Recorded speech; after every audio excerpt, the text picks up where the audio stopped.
It's been a year since Prigozhin's mutiny and 10 months since his death, or murder, as some believe it to be. Today, we're going to be asking how this has affected Wagner's operations in the African continent, and we're going to be looking in more detail at how Russia and China are extending their influence across the African continent with the aim, it seems, of pushing US influence out. Welcome to Silicon Curtain. Please like, subscribe, and definitely add a comment to the videos. It helps massively for new people to discover the incredible guests that we feature. Do please also check out the validated Ukrainian charities that appear in the description of the video. And once you've done that, do consider buying me a coffee to support the work of the channel. Beverly Ochieng is an experienced journalist and commentator on socio-political, economic, and security developments in Sub-Saharan Africa. She analyzes political developments in the region as well as security developments in West Africa and the Sahel. Beverly has previously been a senior digital journalist and African specialist at BBC Monitoring, and I'm delighted to say this is the second time she's appearing on the channel. The first episode was rapturously received. Let's hope that this one will be too. Thank you so much, Jonathan. It's great talking to you again. Well, we're going to dive into some of the issues we touched upon, but of course, one of the big changes, and it really only was just sort of playing out when we last spoke, that, of course, is the death of Prigozhin. He had been extending the tentacles of the Wagner group across the Sahel and Africa using a range of different techniques. We're now 12 months on from that. Wagner is under new management. What has changed in their approach to countries within Africa? There's been a mixture of things, and even where they're trying to extend their power. So, obviously, the Kremlin, the Russian government, has pretty much taken most control of Wagner operations. They are now being more aggressive diplomatically. They are providing more support to a range of countries. We have seen unofficially, at least, Wagner mercenaries, who are now known as the Africa Corps, going into countries like Burkina Faso from Mali. They have also gone into Niger, where there has been a military coup in that period. There's also been still the Wagner group operating as itself in the Central African Republic, which is where they had built their reputation as they'd been invited by the president, Faustin Touadera, in 2017. They've been carrying out joint operations with Chadian forces along the border, and they even took credit for brokering a deal in which the border between the Central African Republic and Chad would be reopened. And they still do this grandstanding. They still demonstrate themselves as a big diplomatic force, the big security force in the region, as a protectionist force. Because if you look at the kinds of governments that they're still involved in, these are governments that, aside from the Central African Republic, they've not been elected. They have come in through military coups, as in Niger and Burkina Faso. They are countries that are facing widespread instability, and the presence of the mercenaries has not improved the situation. In the CAR, there have been a lot more fissures, especially near the border with Sudan, where a full-blown war had broken out over that period. There's also still been some confrontations near the Chadian border because there are rebels who are operating on both sides. And in the Sahel, insecurity has continued to worsen for the most part. The movement in Mali has been from the central region towards the north.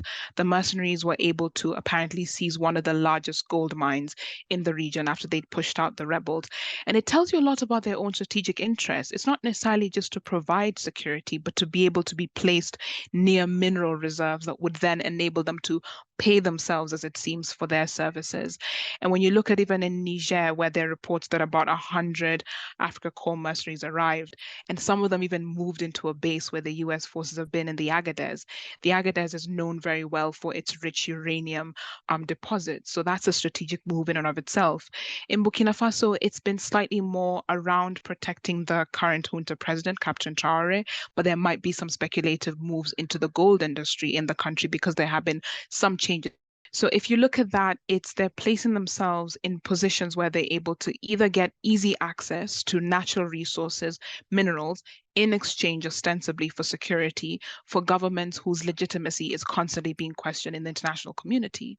And does that mean that the income streams, the motivation for Wagner to be across the continent, has that changed at all? Or is the business model very much the same and the sources of income similar? Well, it's diversifying. So obviously they came in initially or they were brought in to provide security. But these are countries that don't necessarily have the kind of revenue to be able to pay for private security firms, but they do have lucrative resources.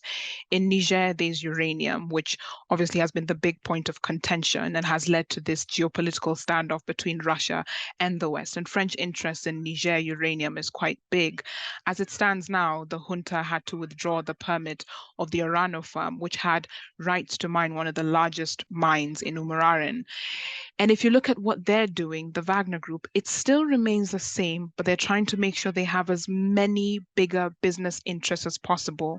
They're also taking a lot of ready-made facilities because they're not coming in and building massively in terms of military infrastructure.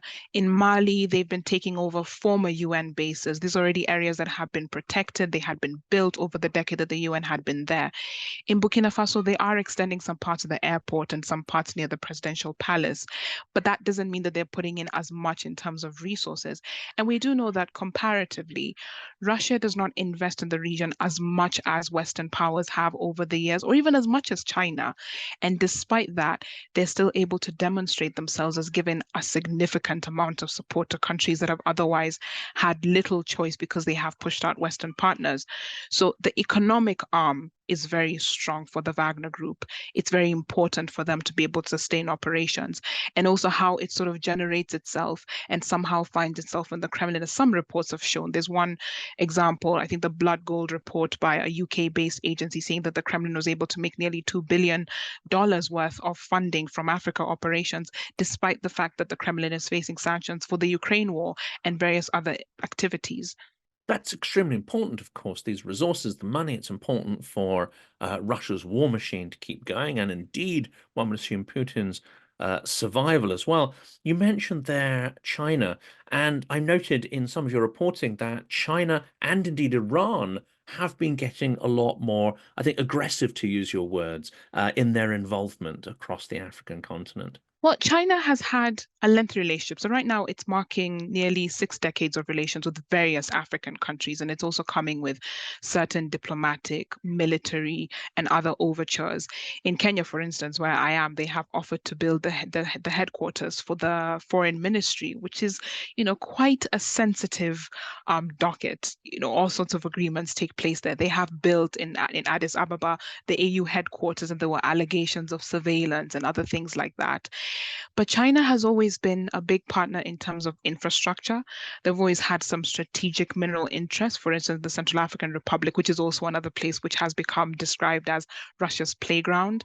They've built the Belt and Silk Initiative, which has really interconnected the region, and it has gained quite a bit of resonance. They have been part of the transition from, to digital transmission for the media. And I remember we're driving along somewhere, just somewhere off where I stay, and there was a big mural next to a school saying, China has been able to provide more than 10,000 or 100,000 satellites to Kenyan homes and Kenyan families. So those are the ways that they are operating. Now, when you look at how the antagonism, so to speak, between the West, China, or the West, Russia, or the West and Iran, among the players themselves, Russia, China, and Iran, that antagonism is not quite there. They seem to have a coexistence because then they're able to get into as many different fronts as possible, whether it's politically or infrastructure or in terms of pledging security support in a way that only reinforces one another's presence and does not seem to be in competition. It's a friendly competition, in fact. So, for instance, you'll find that China's diplomatic footprint during the time when they were celebrating the Belt and Road Initiative was focused a lot on how this was a project being used to interconnect the region. You'd have business partners speaking on various state TVs. I think KBC, one of the state broadcasters, had quite a lengthy segment where people are talking about how this has been beneficial, the road networks, the railway network, import and export, how they're able to move across the region, how trade with China has been quite positive. With Iran, it's also been interesting because they have been making inroads, particularly in the Sahel, where they are trying to build more partnerships. And even in Sudan, where there have been allegations that Iranian drones have been used in the war, and that they are trying to speed up Iranian diplomatic presence and Sudanese diplomatic presence in Iran and vice versa. And they've been looking more at how they can support those countries with security. And in some instances, allegations that this is an exchange for uranium, as with Niger. Both governments have denied these allegations. But Iran, Russia, and to some extent China in the region have also talked about how Western hostility is also enabling them to make those inroads, that they are a counter partner, that they are a true, in terms of equality and egalitarianism, and even their partnerships tend to be on an equal footing, unlike the West, which is seen to pontificate, or the West that is seen to put a lot of caveats to its partnerships. So they do play up that a lot, and it works in their favor to some extent. But how much that has resonance in the public is another issue altogether. People do appreciate that China has built all the roads, railway networks that it has. People do appreciate that Iran has been able to provide, whether it's agricultural aid or any sort of societal and educational exchange. People do appreciate that Russia had delivered grain to some countries after the Ukraine Black Sea deal collapsed.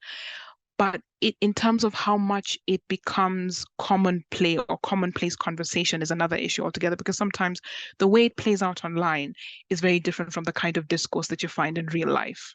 And one of the interesting points that jumped out from I was going through sort of recent articles and comments you've made, your the quality of information you transmit on X or Twitter, as I still call it, is fantastic. And one of these is an interesting one. You mentioned Kenya and those complex relationships. It jumped out here that it's the first sub-Saharan country to become a is it a non-member but partner of NATO, and only the fourth across the continent. Yes, I mean, I think the US is really looking to build its strategic partnerships because it has significantly lost ground in parts of West Africa. As it is, the largest drone base in Niger is having to shut down, and US forces expected to leave by September this year. There were about 1,000 forces there. There has been growing hostility towards the West in general because of what is perceived to be a paternalistic relationship. And the US is looking towards countries that would be friendly, like Kenya and the Kenyan government at the moment, which has signed various bilateral partnerships that, in fact, one of the significant deals that Kenya has gotten into is that they will be deploying, or they have currently deployed forces to Haiti where there's been gang violence. This is something that has been sponsored by the US, by the UN, by Canada, and various other Western states, and some Caribbean states. So, in terms of its footprint growing in the region, Kenya is looking like a very good partner. Kenya has also been involved in a lot of peace initiatives across the region. They have been trying to mediate the war in Sudan. They have tried to support the peace process in Eastern DR Congo. They have been supporting the Ethiopian peace process after the war in Tigray, but also various other wars and conflicts that have been taking place. They have helped with South Sudan. So it kind of makes sense strategically. And Kenya has been one of the countries at the forefront of the war against the Islamist group Al-Shabaab, which is affiliated with Al-Qaeda. Now, the US already has a huge base in Djibouti, which is just off the East African coast. The lease for that base is expiring this year in 2024, and there's a possibility of either negotiating or trying to look for another place where the US forces could be stationed that still gives them a strategic footprint in the region. There is speculation that it could be Kenya because of the role it's already playing with Al-Shabaab, but there's also other countries in West Africa like Cote d'Ivoire, like Benin, like Ghana, and at the moment there's a US official who's actually touring those countries. But there is still some wariness over that presence in the region because the concern is militant groups also use Western presence to justify why they carry out attacks in places. Al-Shabaab has been known to talk about US targets. In West Africa, the Al-Qaeda group Janim has been known to talk about the fact that foreign forces need to leave the region. So there's a perception that if you do bring foreign forces, even though they're supposed to be augmenting national armies, they also do present their own threat of instability because then it makes you a fair target for militant groups that use that in their propaganda. The question has to be, is Russia seen as one of those foreign forces? And if not, why not? Because, of course, from our perspective here, Russia is the archetype for European imperialism, and the most aggressive, least efficient, most, in some ways, genocidal kind, the way it treats, the internal colonized people within the Russian Empire. But that impression does not seem to travel. They seem to be able to project a different, image as an anti-colonialist. So What is the impression of Russians who are on the ground in that scenario you just talked about? I mean, so where they are present, which is the Central African Republic and Mali, Niger, Burkina Faso, where they're mercenaries because Russia itself never actually deploys forces. And in the most instance, we've found that many of these mercenaries tend to be foreigners. They could be Syrians, allegedly, they could be Chechens, and the Russians might be the top command. There is, if you're looking at certain media, a general welcome for their presence. They are seen as liberators. In fact, right before the Wagner group arrived in Mali in late 2021, there was one very prominent activist group, Yerewolo, that had said that they would get rid of militants within about 3 to 6 months of being in the country. It's now about 3 years, and we're not seeing the tide of violence changing. There's also been how the Ukraine conflict has been downplayed, or even the impact, whether it's the annexation of Crimea as the start, and even the further referenda that took place in the Donbass region and so on. There are activists who are presenting counter narratives to that and talking about Russian sovereignty, which is an interesting way of sort of adopting the Russian narrative. If you're looking at Russian diplomatic accounts, they also use similar justifications for their actions, and they criticize the West and they antagonize the West, and they get quite a bit of traction online. It doesn't necessarily mean that across the board people do believe in all of those narratives. Some people do challenge that. There was one instance where I think there had been a ban on some Russian athletes, and they'd use certain images of American athletes, and it was a fair, it was an, people said it was an unfair stereotype, and South Africans online were quite upset with it, and they called out the Russian embassy for it. There has been various instances where even leaders themselves have had to take a stand. There has been an African initiative, initially being led by President Macky Sall, the former Senegalese leader, but under the aegis of the African Union, to negotiate or mediate the Ukrainian conflict because of the impact it was having on Africa. And even though there was a perception that a lot of African countries were pro-Russia, there were many that were trying to call for neutrality and negotiations because that still sits within how the African Union operates. And for the most part, there are some people challenging what Russia is doing, whether it's in Ukraine or even in the frontiers here. And some of the activists themselves, there's one called Kemi Seba, who is from Benin. When he was in Niger, he was telling people, you don't have to wave the Russian flags to demonstrate that you are anti-colonialism and so on. We can also represent our own ideas, which is kind of ironic because he has been believed to be bankrolled both by Russia and Iran. But I think what's getting a lot of traction, especially in Western media, is a feeling that people necessarily believe in everything that Russia says. It's not always the case. It's very, very nuanced. The voices that are amplified are the ones that create an impression that Russia is in control of how people perceive and digest its narrative. But there are people who are starting to challenge that. In Burkina Faso, civil society is really trying to be robust, despite the fact that they're facing perennial threats from the government, whether it's allegations of forced conscription, whether it's instances where people are being abducted for speaking contrary to the narrative. But if you're looking at state media alone, you will get the impression that Russia has the upper hand. And another interesting thing I read that you've written is so you've got some of Russia's activities, and one would assume to an extent China and Iran are quite happy to see the US presence diminished. And we've seen some instances where Wagner has taken over former US facilities in various places. But you've also written that the UN itself may be losing some credibility and ground, and indeed in some places in Somalia, there's actually a demand to terminate the UN mission. Is this a purely locally inspired demand, or do you also see Russia potentially trying to force the UN out as it removes another set of eyes, let's say, on their activities? I mean, I'd say it's a combination. So it obviously starts from local feeling. If you're going back to a place like Mali, where the UN mission was actually forced to leave, those might be the protests. Let me start again. We'll talk about that in a second because of the internet's not particularly robust, I think, where you are, and there might be a little bit Yes, of chaos on the streets too. Is that right? yes, yes, there is. So it's a bit of both.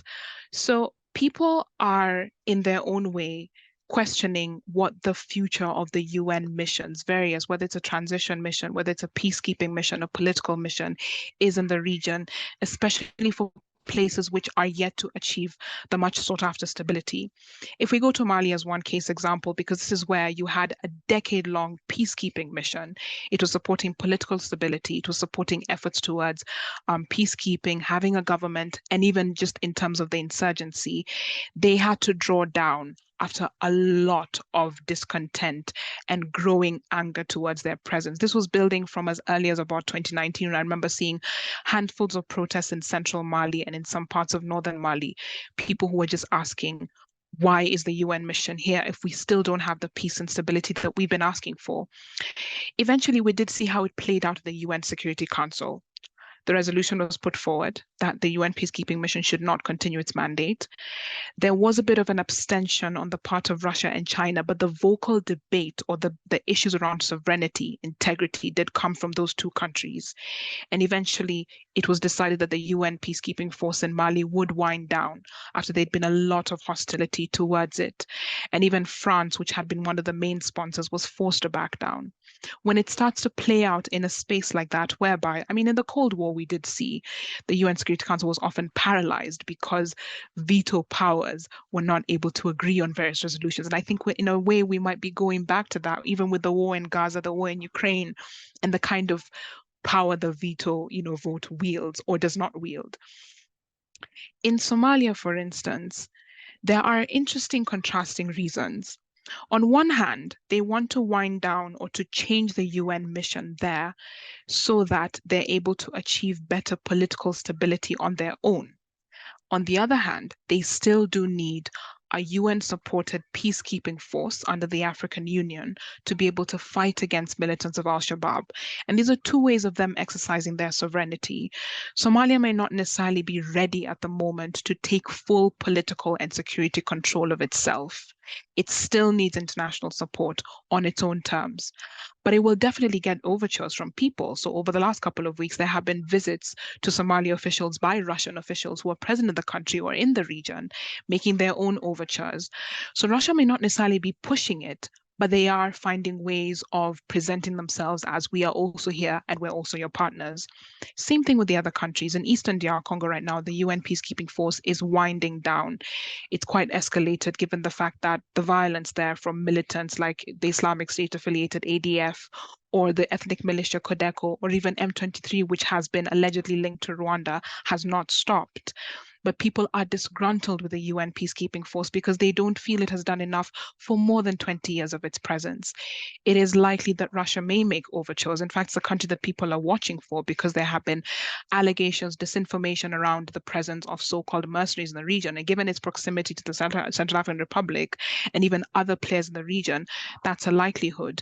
But I think Russia only comes in when they now realize that there could be enough Western hostility for them to then ride on and present themselves as an alternative. And when you look at how the Wagner Group operates, it's not building, it's not taking those, it's not the one that is the instigator. They're already instigators, and all it has to do is carry on the message. So they're not looking to come in and cause insurrections or go from a sort of, a stable state to one that's on the path to becoming a failed state. They're riding on problems that already exist. They're riding on resentments that exist. And of course, one of those big resentments, one of those big forces of chaos is al-Shabaab or the ISIS-linked group. And interestingly, you shared a graph that shows that whereas the global attacks that are affiliated with ISIS have dropped considerably since the height of the so-called war on terror, the proportion of those attacks that actually happen within Africa and especially the Sahel, that now accounts for the majority of ISIS-affiliated violence. How's this come about? Is it people sort of who are being pushed out of these other zones, or is it just them exercising or extending their networks of influence and violence? Well, if you think about the kind of security vacuum that is emerging from the region, with the UN peacekeepers leaving Mali, with the French forces leaving the Sahel as a whole, with American forces now leaving, it means it's up to local forces to then take on that defense and security. There's already been some plans for massive recruitment. Right before the military coup in Niger, the former President Bazoum wanted to extend the armed forces by about 50,000 men. In Burkina Faso, there has been also a similar plan to extend what they call the Volunteers of the Defense of the Fatherland. Now, these are frontier forces. They are local armed militia groups that have already existed for long. They're not necessarily, in the formal army, but they support the army. So they want to extend them by 50,000. But they're rushing to do this because the tide of violence does not allow enough time for training, for equipment, for any sort of clear measures to be put in place. You're filling in gaps which have been drastically drawn out from if it's the UN bases in Mali and how the army was trying to move into them. And in many instances, you don't have enough numbers to just fill in a particular military base. You haven't even established the satellite bases in areas which are facing continued violence. So that if you look at the combination of factors, it means that militant groups, which already have quite a bit of ground in the region, in Burkina Faso, it's nearly 40% of territory. In Mali, for the most part, almost all of Menaka in the northern region is Islamic State's ground. And the army has not been able to push that back or to fill that in or to provide strategic support to ending that. The militia groups that have been flourishing in the region are also quite informal. They don't have the kind of equipment needed. In many instances, they're facing reprisal attacks because they're seen to be working with the government. And the recruitment of militant groups is the one that is not absolutely clear. But the few anecdotes that I would come across is you have the choice of either facing violence or joining a militant group where you might be able to earn a bit of money. You might be able to protect yourself and protect your community, which is better than living in a place where there's a vacuum. There's also the fact that it feeds into itself.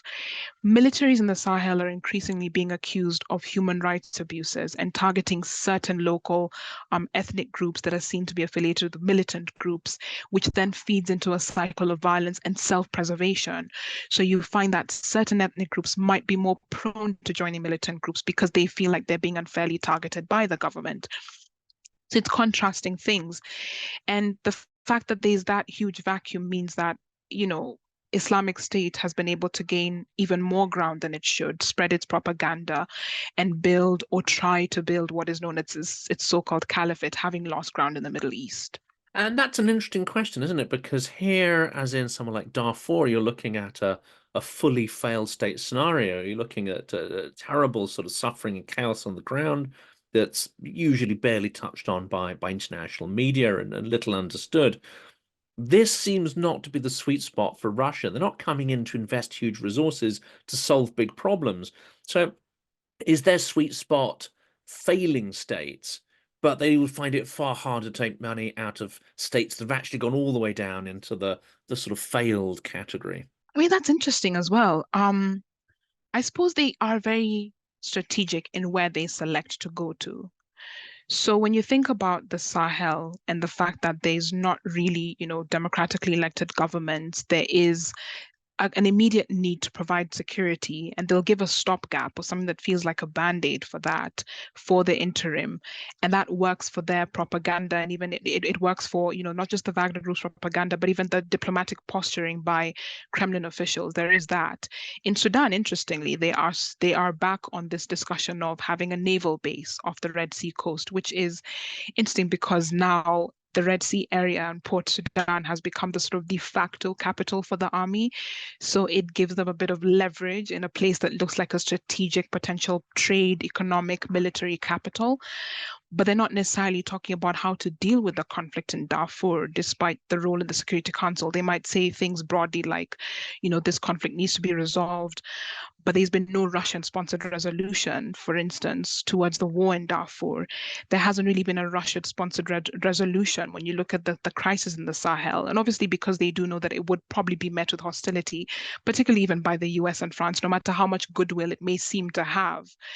So I guess they pick what battles they will fight and what sort of works for them. The countries that they visit, think about where Lavrov was recently. He was in Congo Brazzaville. There's been discussions about another naval base on that side of the Atlantic. He was in Guinea, where Russia has some of the biggest investments in the gold sector. He was in Burkina Faso, where he pledged that they would provide additional military instructors for the junta government. And he was also in Chad, where they've had, whether you see it as a democratic election or not is another thing altogether. But Chad is strategic because just before that election, US forces were asked to leave. French forces are still stationed there, and they know that it's quite wary for them to still be there. And the Central African Republic is quite nearby. And if you look at that entire spread, what people are now calling the coup belt of the Sahel, it stretches from coast to nearly coast, and where that influence is going. And it's areas of widespread instability, areas of humanitarian need, but Russia is still finding a way to be able to bring in a narrative there of support. Even if you look at it in comparison, it's not as much to be able to alleviate some of the bigger issues that these countries are facing. And that's interesting, this label military instructors. Do they mean a different type of person than Wagner mercenaries? Or is this idea of instructors and mercenaries kind of interchangeable? That's because clearly Wagner is now very much controlled by the Russian government. Well, yeah, I mean, I think it's just remained part of the language that they use. So they still call them military instructors. They do not even talk about an Africa Corps. They don't talk about the Wagner group. And when they do, it tends to be with this sort of smoke and mirrors. Yes, they're mercenaries who are deployed on a commercial basis by governments, but not that they're directly affiliated with us. Or even when Putin himself did eventually admit to the fact that the Wagner group wasn't the region, he stuck to the line about commercial interests. I think it still allows them that idea of plausible deniability. The Wagner Group has grown from being just a security force. It is a diplomatic tool. It is a propaganda tool. It is an economic tool as well. And I suppose they want to avoid a situation where some mainstream sources of either revenue or diplomatic support is increasingly being sanctioned, because we have seen many of the companies that were in the past affiliated with the Wagner Group or still affiliated with them being targeted by sanctions by the UK, by Canada, by the US, whether it's media operations. There's one which was doing timber in the CAR, between CAR and Cameroon. So it's also still being careful about how they present themselves, even though interestingly, I think in the last year, there's been a lot more media material, even coming from the Wagner Group, from places like the Sahel, which I remember struggling a lot to get in 2021, when it just felt like it exists, but you don't see it. And it feels like a ghost you're chasing or a phantom. And in Europe, Russia seems to be leveraging power and influence by changing borders, by challenging the idea of sovereign borders as it's doing in Ukraine. It's also basically swallowed up Belarus. That's lesser talked about. That also is a violation of sovereignty. And we've got the situation in Georgia and many other places where Russia plays with this idea of regions that are in insurrection, to muddy things up and actually to break down borders. Is there any evidence that this is a strategy they may adopt in Africa, or would there be huge resistance to sovereign changes? That's interesting because I think in the past couple of months, in September last year, there's been this new alliance that has come up in the Sahel, the Alliance of Sahel States. And it's made up of right now Mali, Burkina Faso, and Niger. These are three countries that decided they were going to withdraw from ECOWAS, the Economic Community of West African States, which has been, imposing sanctions for the coups. It's been politically vocal, even though politically weak on some of the developments happening with the decline of democracy as some are seeing it. And in a way, it feels as if the AES will be a strategic tool for Russia, possibly, to use to test out what it means to belong and not belong, especially in a very wide and rich economic, social, geopolitical region like the ECOWAS zone. As it is, the ECOWAS directive will only take effect in January, but the militaries in the Sahel are operating as if they're their own bloc. There has been some speculation about a possible alternative currency. They all use the CFA franc, which we know is always seen with the colonial legacy of the French. They have talked about carrying out their own, and they're doing it now. They're carrying out their own joint security operations completely outside the ECOWAS zone, outside the former G5 Sahel, which was a strategic security alliance that was being supported by France and also some ECOWAS states. They're also talking about technical teams to set up some sort of alliance or federation because this is now coming into fruition. And the Russian ambassador in the region has been very vocal about support for the AES and the fact that it is, a sovereign entity, the fact that they do need political support.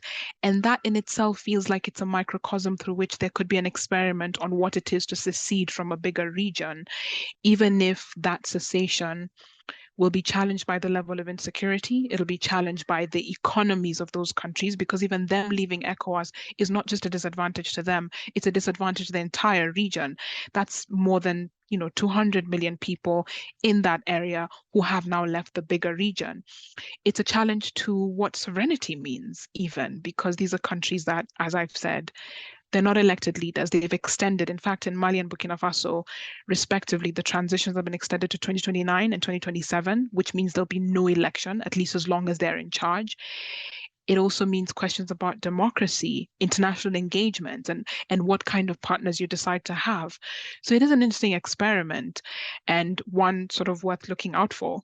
Quite a bit's been happening here. In fact, just before we came on started recording, it was announced that Shoigu and Gerasimov were to be issued with an ICC arrest warrant. Now, of course, Putin is already on there. Lvova Belova, who is his human rights representative, which is ironic. How do these arrest warrants and indeed the wider issue of seizing central bank Russian assets, is this on the radar at all of various African countries? Are they likely to be supportive, or could this be viewed, as you mentioned earlier, as a kind of paternalistic sort of Western hypocrisy in some ways? When ICC issued a warrant against Putin, it was just in the run up to the BRICS summit, which was taking place in Pretoria in South Africa.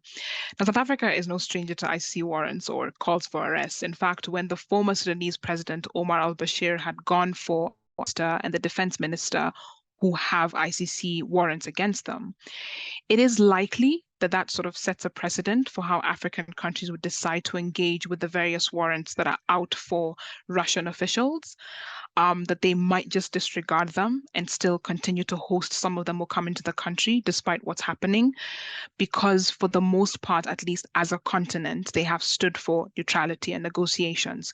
It might also be case to case depending on the countries. I would suspect Kenya might want to stand with the ICC warrant because they have become quite close to the West, but at the same time, they may need to protect some of their own interests. So it will really vary depending on how the countries decide to apply it. But there's instances where they've just disregarded certain ICC warrants.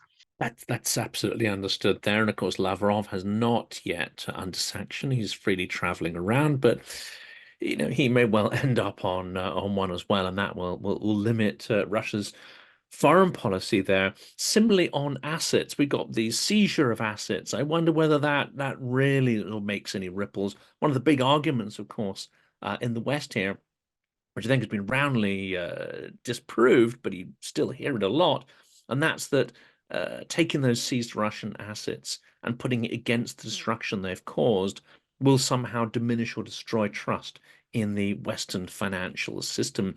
I don't know if that's a narrative that plays well in, say, Global South and in Africa. It hasn't really been an issue of discussion because obviously a lot of Russian companies are invested in the region, whether it's pledging to support nuclear energy expansion, whether it's with aid, with security, with ports and extensions. It hasn't been the subject of conversation, but I think it is bound to build quite a bit of contention. I see a country like South Africa having robust debates around that because there has been criticism to some extent over the government's continued engagement with Russia under the circumstances with the war from the opposition. There might be questions around human rights and holding certain entities to account, but not as much robust engagement, interestingly. But I suppose if the threat does come to any sort of African financial systems, any companies that would be, if the West was to hold back on financial engagement or diplomatic engagement, that there might be a rethink or a shifting back into what kind of companies, organizations, and people are we affiliating with, and at what point do we then hold them to account? And the peace summit that Ukraine held in Switzerland, similarly, there's no African voices condemning that, but there was an underrepresentation from the African Yes. continent as part of that process. Well, yes, definitely. I remember seeing that there were messages of apologies from Angola, for instance, that they skipped the summit. I think the only country that was really robustly involved was Kenya because of one, the NATO being a non-major NATO ally, and also the fact that it has been involved in other Ukrainian peace initiatives. South Africa skipped out technical reasons, election, but of course we have seen South African stance throughout. But various countries talked about how they had prior engagements prior to that summit, despite receiving invitations. And I think for Ukraine, they are trying to build a diplomatic footprint. We've seen their foreign minister Kuleba was in Cote d'Ivoire. He has been trying to make overtures in DR Congo. They want to expand their diplomatic footprints, not necessarily as a counter to Russia, but even as a way of trying to build more organic partnerships in the region where they've been on the back foot for so long. And I think the war in Ukraine really did surface that. The voting patterns in the UN, despite the fact that there was a lot of people who did condemn, people who did abstain, but it did try, I think there was some sort of awakening on what they need to do in terms of their diplomatic presence in the region. Now, my last question here may seem potentially sort of conspiratorial and maybe a little too abstract for your journalistic sensibilities. But the longer term Russian strategy, there does seem to be a strategy to utilize, to weaponize things like food, energy, and especially migration. And it's almost like a sort of, I wouldn't call it a modern slave trade, but it's a modern sort of triangle, as it were, where you'd gain control of food supply. Um, Ukraine, clearly the Black Sea deal was part of that. It fell apart because Ukraine was able to take back control of its own exporting capabilities. But the idea there was to control food supply, have potential leverage over allies and those who you want to be allies in, say, the global South and Africa. At the same time, you could use instability in Syria, North Africa, and other places to drive migration into Europe, where you invest in far right extremism, disinformation, etc. So there's a definite pattern. I mean, I'm not being a fantasist. There have been certain actions that fulfill that. It hasn't quite gone Russia's way. Do you still see this potentially as part of their longer term ambition and part of their engagement in the African continent? They're not doing it out of charity. They're going to be looking for various ways to manipulate and use people. I mean, I suppose because it has become quite a strategy that's prevalent, it's likely that it will continue to perpetuate in certain ways. If you think about Niger as a case example of one of the countries where there was the latest military coup, they went on to repeal this law which made migration or made movement across illegal. So now the pathway to illicit migration, particularly towards the north and people who are trying to head towards Europe and other parts of Europe, has been left open. Interestingly, even when that was opened up, it doesn't seem as if there has been a massive influx, but with the growing conflicts in the region, it is likely that people will be forced to leave the region. And that would then lead to a lot of humanitarian pressure going into North Africa and also going into Europe. That is one way. Another thing is just how much the West feels like it is being increasingly vilified in the region and how it's losing its foothold in places where it seemed to have the political goodwill, the diplomatic goodwill to continue being present, to continue being influential, and how that is being challenged. How the media is also expanding because, interestingly, despite the fact that the media is supposed to give us more access to information, so far it has been where people can fuel inaccuracies, where people can fuel certain speculative content, which then undermines any sort of political goodwill there is, whether it's towards the West, whether it's to fellow countries. And that's a tool that's being used in various ways, particularly by the Wagner Group and other groups sort of echo the sentiments that it has been perpetuating. And that's a big concern, I think, for the West. Lots of countries are trying to find ways of countering that narrative without necessarily falling into the pitfall of operating in the same way as Russia or propagandists affiliated with Russia are working. And that's a very difficult task. And I don't envy anyone having to do that. It's either by making sure that there's truthful accounts, it's making sure that even those accounts are coming authentically from those countries.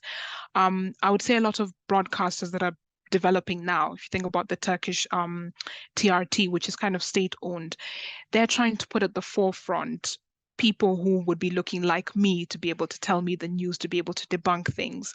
China has been doing that as well with its own media, even though in many instances they tend to stay away from too much criticism. They would sort of toe some government line, but they will be telling you the story with someone who looks just like you and who looks just like me. That's one strategy of doing it. In the long run, I suppose the modern wars, beyond just playing out on the ground with weapons, with, displacements, would also play out in the information sphere. How much information you're given and how much empowerment you have to interpret that information will go a long way in either resolving or exacerbating conflict. At least that's how I would see it from a journalist standpoint as well. And as you mentioned earlier, the US is losing traction on the ground. In some ways, it is acquiescing in being forced out of various places and reducing its influence. Do you also think the US and other Western countries are reducing their investment in the information sphere as well? And that creates a vacuum for others, whatever their intent, whether it's malign or not, to kind of move in. There is, I mean, so there's two things. There are people who are trying to invest in services that would then allow maybe Western media footprint to continue to exist in the region. But media investments have become increasingly expensive, especially on the ground. And even with growing hostility towards the West, there has to be strategic areas where they're willing to invest. We've seen French media facing massive backlash in West Africa, even in countries like Togo, where there was the constitutional changes, there was an election, they were criticized for their coverage. And these are countries that sometimes are seen as having agenda, which is what is leading to that kind of hostility. And it's kind of sometimes hard to move away from that agenda, especially when you might see yourself as being antagonized either by Iran or China or by Russia. That neutrality is so necessary to make sure that whatever media investments there are in the region, it's not about trying to the media, yes, does set an agenda, but sometimes it's also about having that sort of balanced, impartial perspective, which would then allow people to choose their sources of information. And that's a very difficult line to straddle, especially when the information sphere itself has been either diluted or polluted by various actors. I think there is an attempt to try and ensure there's still a footprint in the region. How that investment looks like is case by case. The biggest broadcasters are still, French, British in the region. They have correspondents on the ground. They have radio stations. They have websites. They have apps that are still operating, and they're still trusted for the most part by the public. The worry is if you now have a government hostile to whatever narrative you are, perpetuating, whatever it is you're broadcasting, and then that's where information sort of backslides, and then it becomes an issue of what are people now accessing and whether they're able to make informed decisions based on that. It's a very tricky line to straddle, I expect, because even back home, think about the US election coming up now, and the candidacy of Trump and just how much controversy he's able to stoke.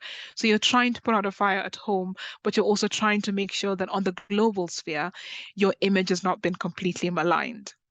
Absolutely. In Britain, we have Brexit, which we're still dealing with the various Yes. divisions around that as well. It's a fine line to tread. Yeah. Beverly, it's absolutely thrilling again to speak to you. Your knowledge of the region is extraordinary and unparalleled. We're so grateful that you're able to share that with us and the audience on the channel. Thank you so much, and hopefully we'll get to catch up again in future. Yes, hopefully we do. Do take care of yourself, and thank you so much. This is a great conversation.